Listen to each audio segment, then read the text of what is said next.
Okay, shout out sa ating mga subscriber na mga sumubaybay lagi sa ating vlog.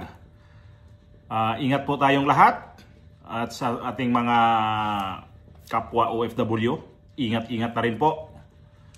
Ay, anong nangyari? Gawin ko na reaction itong si Bong Revilla. Anong nangyari sa kanya ngayon na mukhang makukulong ulit si Bong Revilla? Napanood ko yung interview ni Ombudsman, itong kababayan niya, si Remulla na desididong ipakulong to. Itong si Bong Revilla, di ko alam kung nagbabanggaan ulit to sa politika sa dito sa Cavite. Mukhang nangangamoy kulungan ulit itong si Bong Revilla kasi di ba nakulong din to noon doon sa PDAF noon sila ni Jinggoy at yung isa kawawa na matay na itong yung si Enrile, kasama nila yun sa mga PDAF nila noon. At ito yung mga klaseng politiko na hindi ba nadadala sa mga kanilang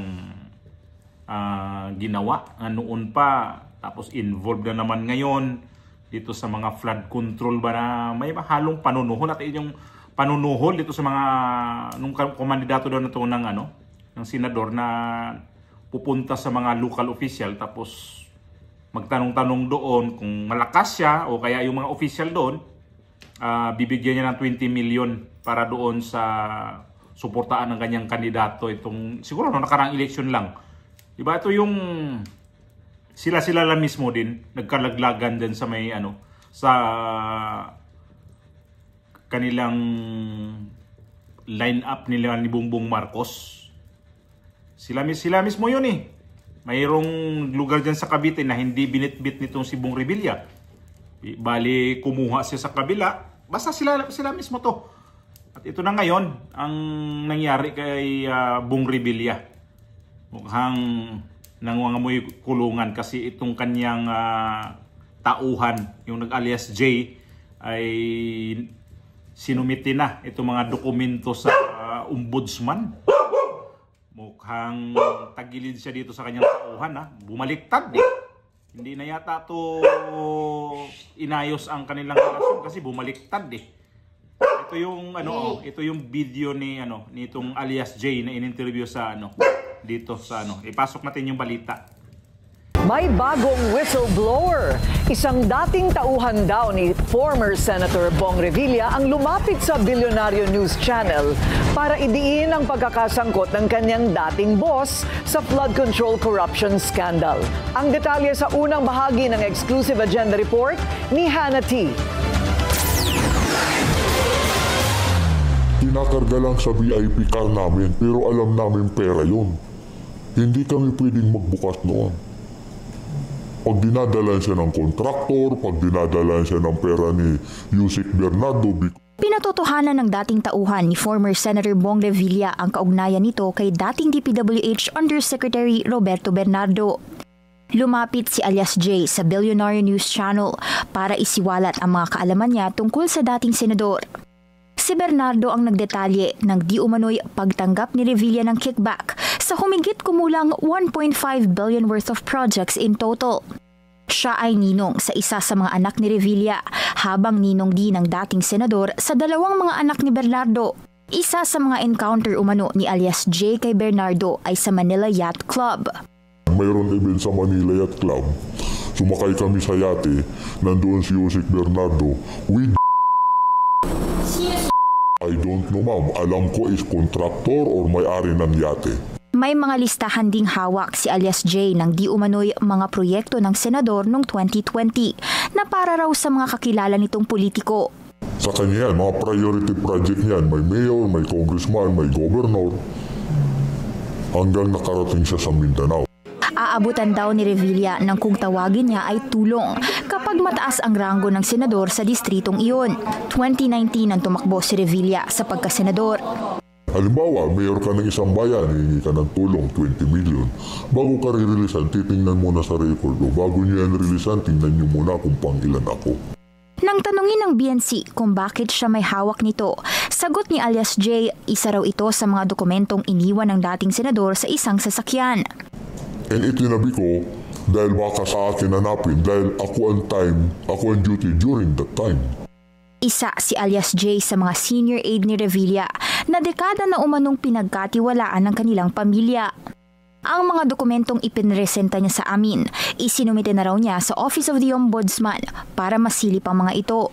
Umalis sa puder ng mga Revilla si alias J noong 2024. Napagdesisyonan daw niyang lumantad sa amin para patunayan umanong totoo ang mga aligasyon laban sa senador. Nang pumutok ang flood control scandal nitong Hulyo, pagsapit ng Agosto, lumapit daw sa kanya ang isang taga-Revilla camp na hindi niya muna pinangalanan at nag-alok ng 2 milyon. Sabi niya, pare, 2M lang, para ka na nag-abroad, pwede na yan makapag-start ka sa probinsya. May conversation ako nung tao, may screenshot ako nasa cellphone ko. Sinusubukan naming kumuha ng komento mula sa mga Revilla pero sa huling monitoring, wala pa silang sagot sa amin. Si Revilla ang isa sa mga pangalang inirekomenda sa Ombudsman na pakasuhan ng plunder. Dati na rin siyang nakulong dahil sa pork barrel scam noong 2013. Nananatiling bukas ang BNC sa panig ng Revilla family. Kung nakita niyo yung balita, yun. Itong si Bong Revilla, palagay ko makukulong siya itong bago magpasko. Kasi paspasan to eh. Naku, kawawang Bong Revilla. Ito pa naman yung umiyak talaga to nung ano ba yung kaso niya sa Sandigan Bayan. Umiyak to. Kasi nakalaya siya. Pero ngayon, babalik ulit sa kulungan tong mga to.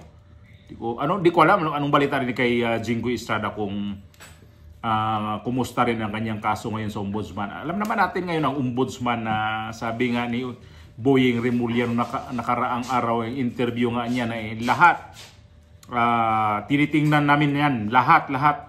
Basta by May, sabi niya, marami kaming mapakulong pa sa darating na itong taon na to. So, isa na to sa tinitingnan din yan itong kay VP Sara na kaso na galing din sa NBI na i-forward na daw to sa sa Ombudsman. Mukhang tiba-tiba si si Boying Remulla ngayong 2025 at itong 2026. Kasi may mga targets siya na sino yung dapat ikulong, sino yung dapat kanyang kakasuhan.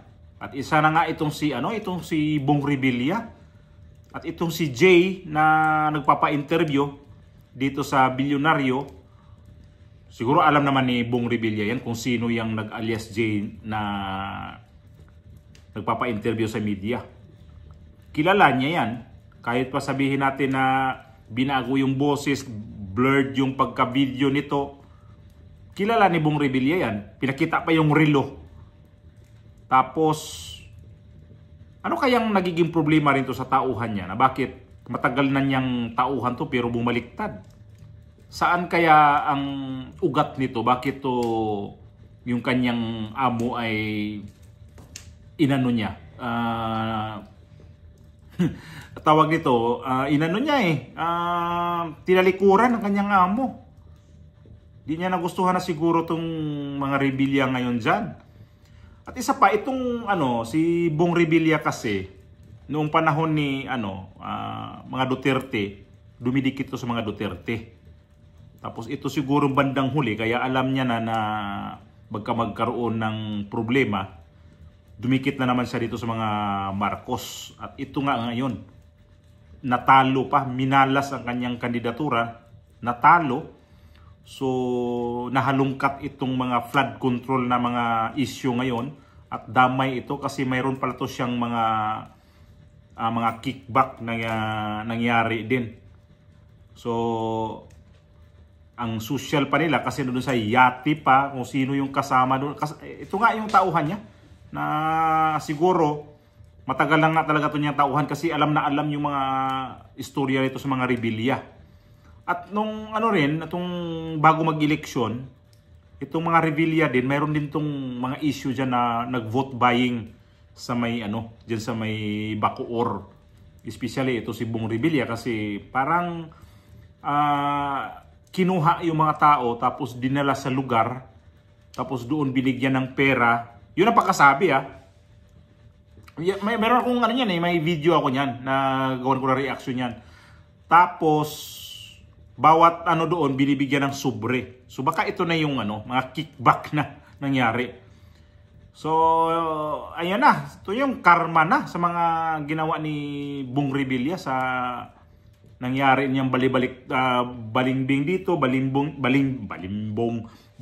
dito, balimbing doon. So ito na ngayon. Ito na yung karma na talaga kasi hindi kasi kayo hindi rin kasi kayo sa tawag nito. Kung ano mayroon na kayo diyan, may pera na kayo eh. Kaya lang gusto pa talaga niyo yung magkaroon pa talaga ng bilyon. Matagal na kayo sa politika, pati na mga anak, asawa. Ang politika, madali ang pera dyan. Yung asawa nito, nasa politika din. Yung anak niya, nasa politika, congressman din. So, ang bilis ng mga pera nitong mga to. Tapos, ito pa, nag-ano na sila ng mga kickback ngayon. At ito na yung sinasabi sa Espanyol, la mala suerte si Bong Revilla itong 2025, natalo pa sa eleksyon, makukulong pa. Kulong to siya kasi, di ba, kung napanood din nyo yung interview ni Boyeng Remulla dito sa interview na ongoing na itong investigasyon dito kay Bong Revilla. So dagdagan itong mga ebidensya na hawak nitong alias J na tauhan ni Bong Revilla. So mapabilis ang kanyang kaso. So mapabilis itong Pasko na to, doon talaga siya magpapasko sa kulungan. Kasi yan ang tinatarget naman talaga ngayon sa itong gobyerno itong gobyerno na to para magpabango sila sa mga tao na ito na, meron na senador na kukulong. So itong si Joel Villanueva na narinig ko ongoing din ang investigation sa ombudsman. Kagaya nito si Jinggoy Estrada. Pero itong 4 na senador na ang pagkakalam ko parang na-absuelto na. Itong si Chis Escudero, Grace Poe, Binay, at si Mark Villar. Parang mahina yata ang dating sa kanilang isasampang kaso kaya hindi na ito matuloy na kasuhan. Pero ito si Bong Revilla, matutuluyan na to. Ikukulong talaga to sa itong administrasyon ni Bongbong Marcos ngayon. Ayan, akala kasi ni Bong Revilla na safe dito sa kay Bongbong Marcos. Hindi mo alam na ito si Bongbong Marcos din. Hindi dito safe na mag-ano sa inyo, na kakampi kayo. Kasi daming nilalaglag nito eh. Kaya ito na ngayon na mukhang tagilid na sobra itong si Bong Revilla. Makukulong. Palagay ko malakas ang ko dito. Malakas ang kutob ko dito, makukulong siya. Baka mauna pa to kaya mahuli ni Bato de la Rosa na ngayon din wanted na din si Bato de la Rosa dito sa ngayon dito sa atin. Wala naman siyang kaso dito sa Pilipinas. Itong umiiwas to siya ngayon, nag-a-absent sa Senado dahil umiiwas siya dito sa baka biglang siyang labasan ng warrant of arrest dito sa ICC. Anong gagawin niya kung labasan to siya ng warrant of arrest? Tago muna siya ngayon. At ito na ngayon, mauna nga to si Bong Revilla. Kawawa si Budots. Nako Budots. Magbudots ka talaga sa kulungan. Ang tanong ko ito, saan sila ikukulong? Tama ba yun? Sa Payatas? Parang doon yata sila dadalhin eh. Yung bagong kulungan doon sila dadalhin itong mga Nako, ito na nga ngayon na mga sobrang nyo kasing gahaman sa pera, kaya ayan na tuloy nangyari sa inyo. Makontento kayo? Kung mayroon kayong mga tag 4 million sa inyo, makontento na kayo niyan. Huwag na kayong sobra-sobra. Wala naman din yan pag namatay kayo eh. Saan nyo dadalhin yung pera na yan? Okay na siguro. Ako pag mayroon akong 4 million, politiko ako, pwede na to sa akin. Ano pa yung sobra-sobra. Ganun pa rin pagka natigok ka, di mo mamadali ang milyon-milyon na yan eh. Sa sa libingan mo, di ba? Tama na yan. Wala kayong, sabi nga nila, wala kayong sa Bisaya pa, walang way katagbawan. Ayan na. So, abangan natin itong sunod na mga araw kung ano talaga mangyari kay Bong Revilla. Kulong o absuelto.